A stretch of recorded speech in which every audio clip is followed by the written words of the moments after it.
¿Qué sucedió realmente entre la cruz y la tumba vacía?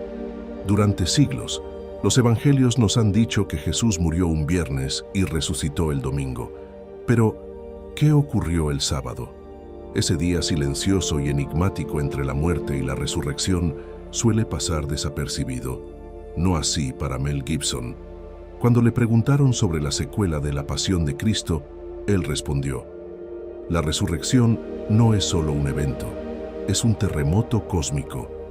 Su intención no es mostrar únicamente a Jesús saliendo de la tumba, sino adentrarse en los reinos invisibles, la batalla entre la luz y las tinieblas, y lo que significó para el cielo, el infierno y la humanidad entera.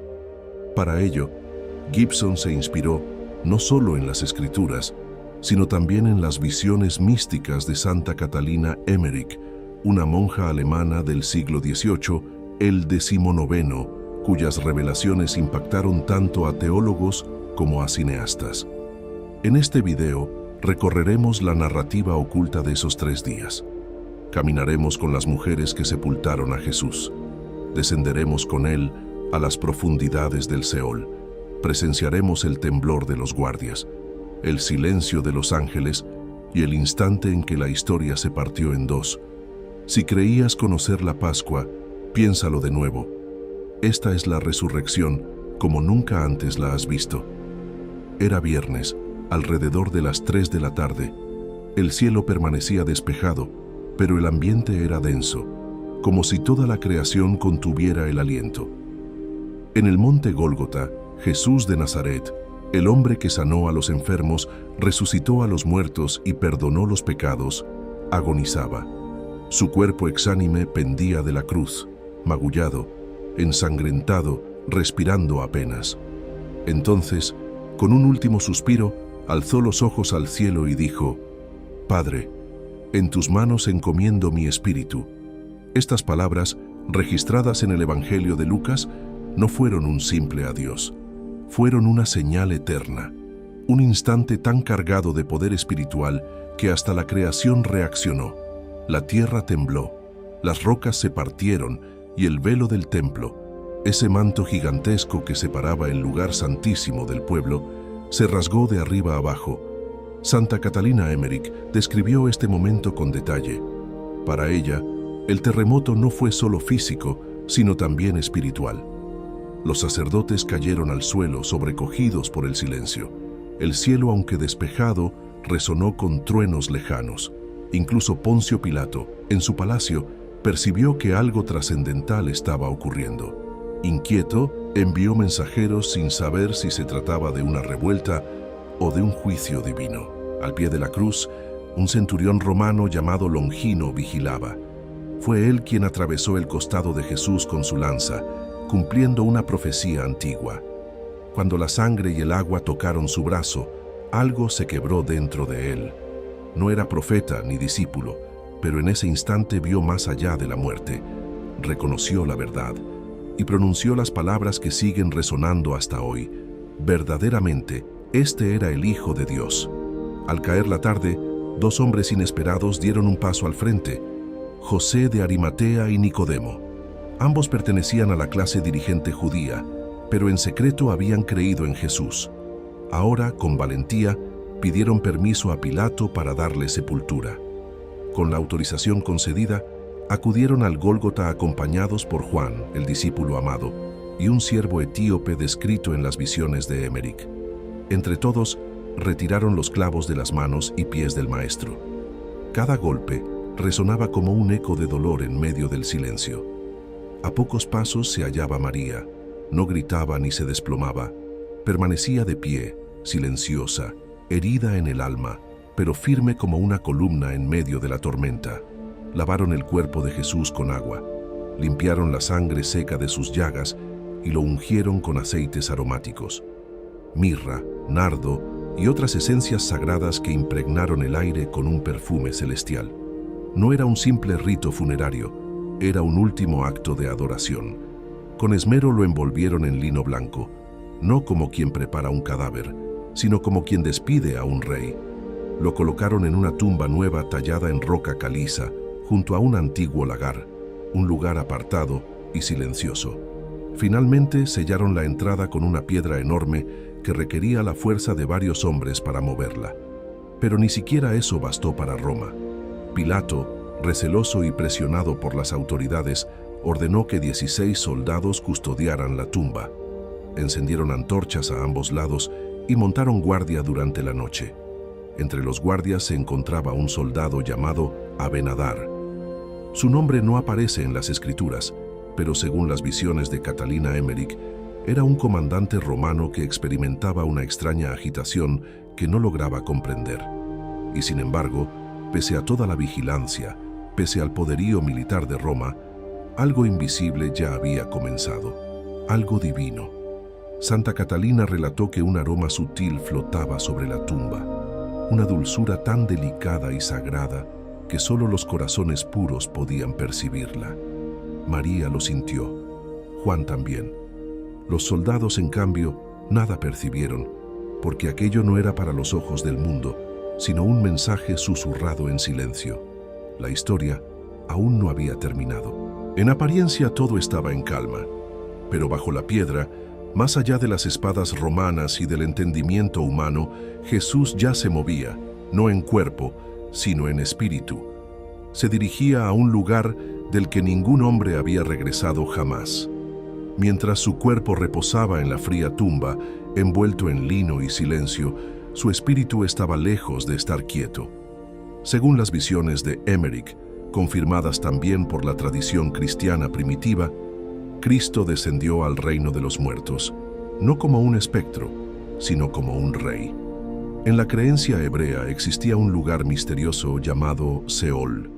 No era el infierno ardiente que solemos imaginar, sino un sitio de espera, donde justos y malvados aguardaban el juicio final. Incluso los fieles de la antigüedad, Adán, Eva, Noé, Abraham, Moisés y David, permanecían allí, esperando el cumplimiento de la promesa en la que habían confiado. Y entonces, todo cambió. En ese reino sombrío, irrumpió una luz. Catalina describe a Jesús descendiendo como un relámpago, majestuoso, imparable, revestido de autoridad. No llamó ni pidió permiso. Llegó con el poder de quien posee las llaves de la vida y de la muerte. En el Seol, los justos se estremecieron. Adán y Eva sintieron que siglos de vergüenza se desvanecían de repente. Noé, que había esperado señales de un nuevo mundo, percibió como si el arca hubiese llegado por fin. La fe de Abraham encontró su destino. Moisés ya no necesitaba tablas de piedra, porque la ley estaba viva frente a él. Y David, inspirado, volvió a cantar. Pero entonces sobrevino la confrontación.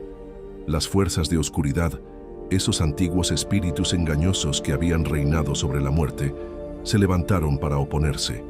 Durante generaciones se alimentaron del miedo, torcieron la verdad y manipularon a la humanidad. Ahora intentaban lo mismo.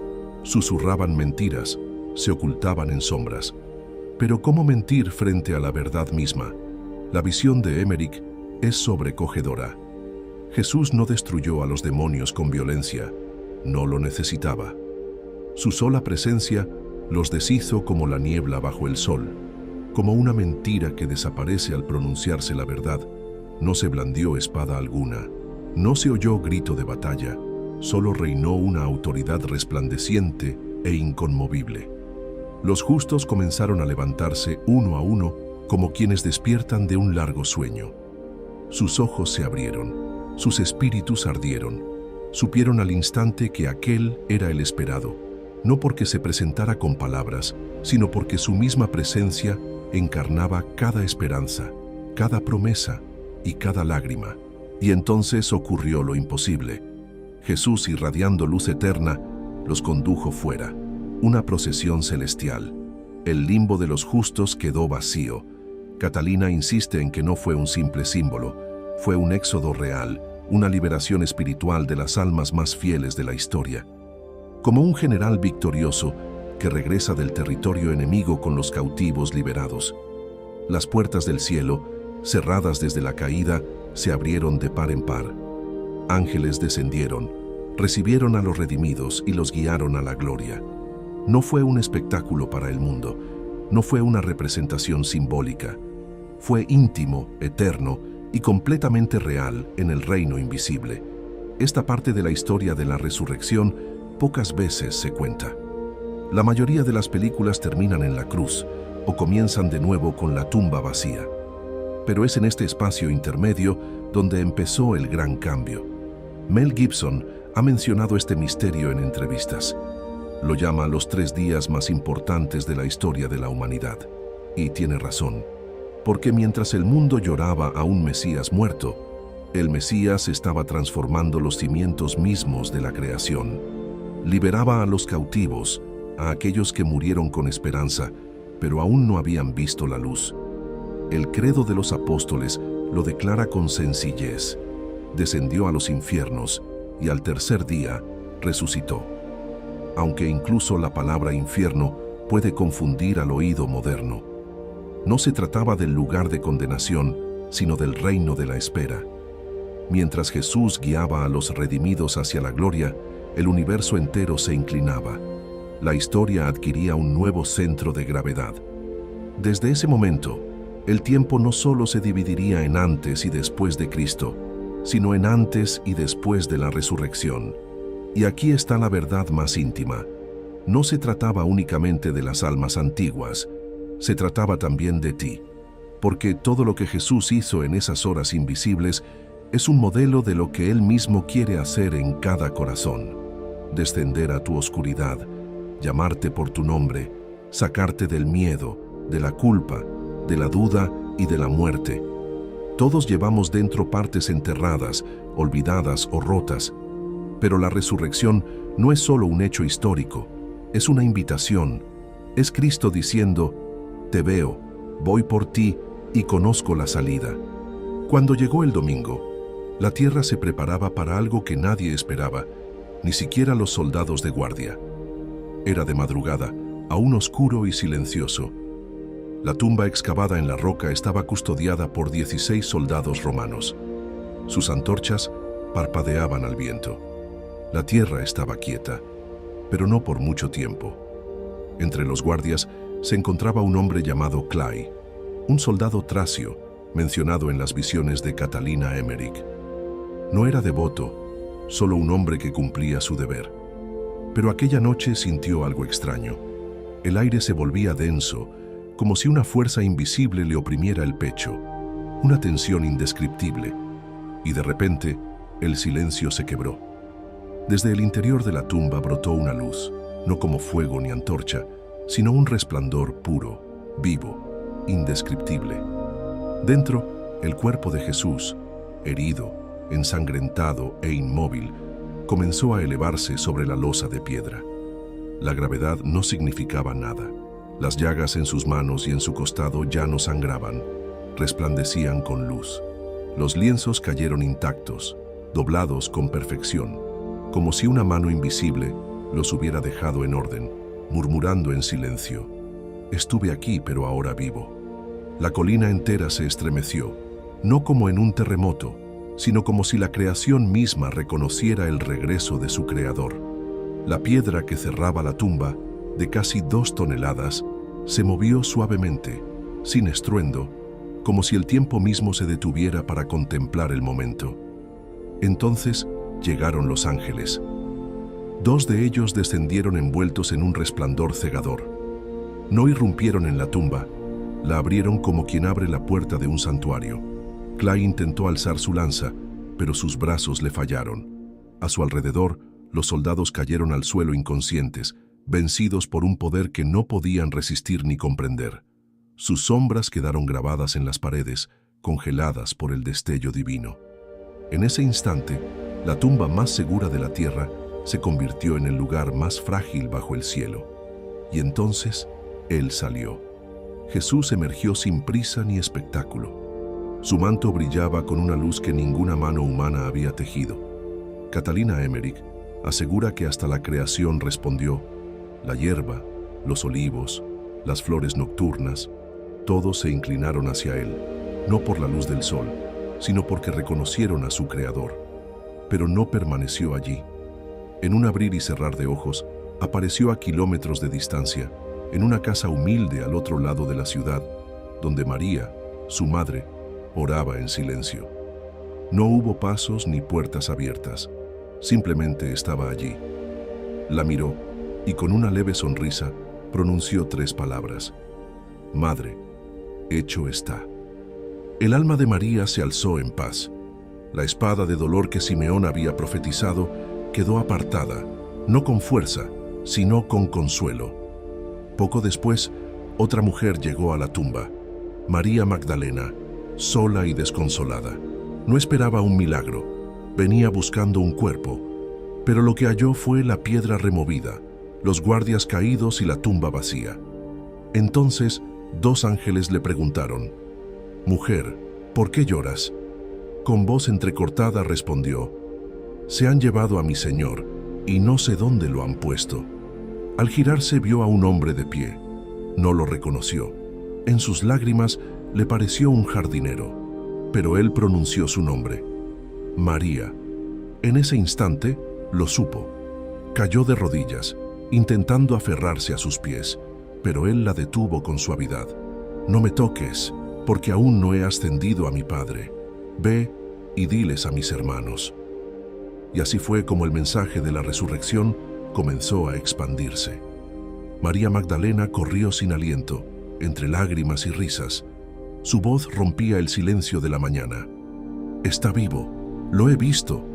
En el escondite, los discípulos luchaban por creer. Algunos quedaron atónitos, otros dudaban. Pero Pedro corrió, Juan corrió, atravesaron callejones, pasaron junto al estanque de Siloé y subieron la colina hacia el jardín. Juan, el más joven, llegó primero. Se detuvo y miró dentro. La tumba estaba vacía, las telas cuidadosamente dobladas. Entonces entró Pedro, tocó los lienzos y quedó sobrecogido. En ese instante, algo cambió dentro de Juan. No tenía todas las respuestas, pero su corazón creyó. Pedro todavía oscilaba entre el dolor y el asombro, pero pronto también vería lo que nadie esperaba. Porque la resurrección no se trataba solo de volver a la vida, se trataba de transformar todo. Si hubiese terminado en la tumba, ya habría sido suficiente. Pero Jesús no había terminado. Durante 40 días se apareció una y otra vez, en momentos inesperados, en lugares sencillos, a personas comunes, marcadas por un miedo extraordinario.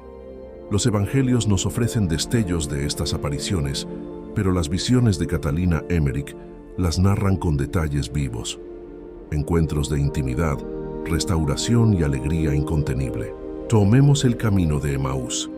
2 discípulos, Cleofás y Simón, caminaban abatidos con el corazón destrozado. Hablaban en voz baja, intentando comprender lo sucedido. Entonces, un extraño se les unió. Escuchó, hizo preguntas, les abrió las escrituras, y aún así no lo reconocieron, hasta que partió el pan. En ese instante, todo encajó. El extraño era Jesús, aquel que creían perdido para siempre. No esperaron al amanecer. Corrieron de regreso a Jerusalén, entraron apresurados en la casa donde se escondían los demás y exclamaron: «Lo hemos visto». Pero antes de que terminaran, Él apareció en medio de la habitación. Ninguna puerta se abrió, ningún paso se escuchó, simplemente estaba allí. Los discípulos quedaron paralizados. Jesús sonrió, mostró sus heridas y dijo: «La paz sea con ustedes».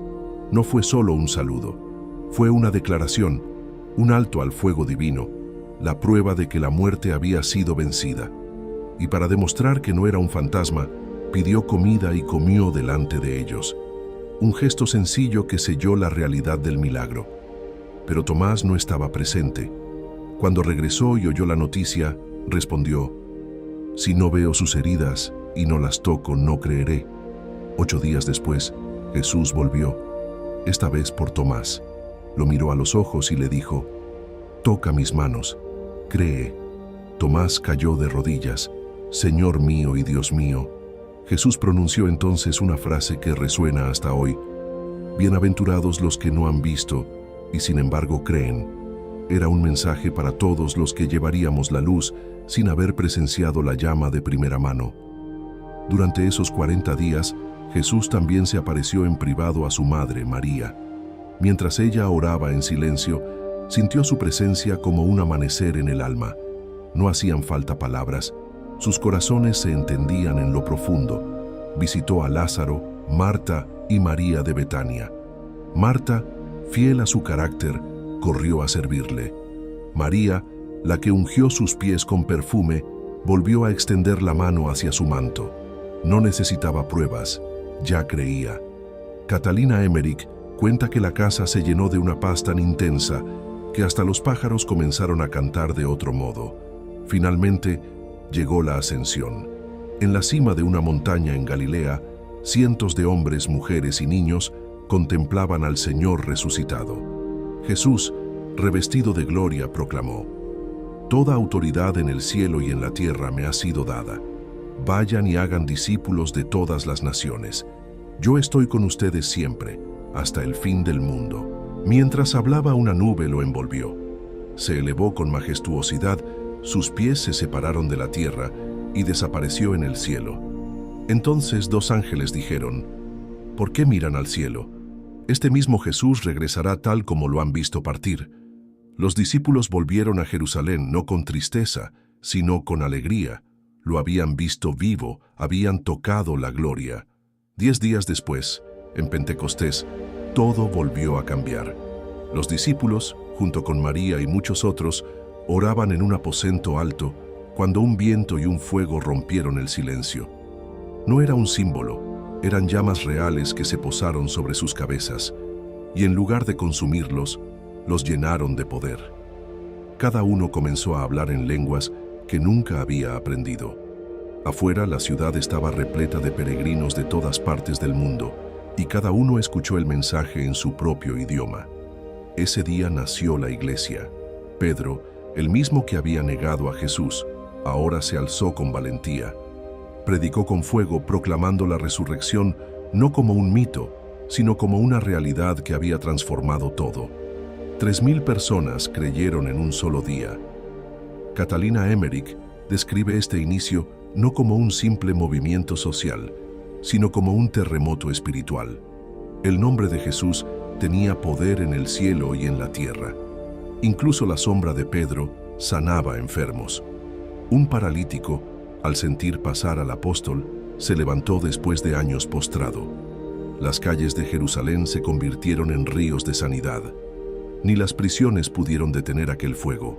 Un ángel abrió sus puertas y los apóstoles salieron libres, sin miedo. Y el mensaje no se quedó en Jerusalén. Llegó a África con el etíope bautizado por Felipe, a Damasco, donde Saulo, perseguidor de cristianos,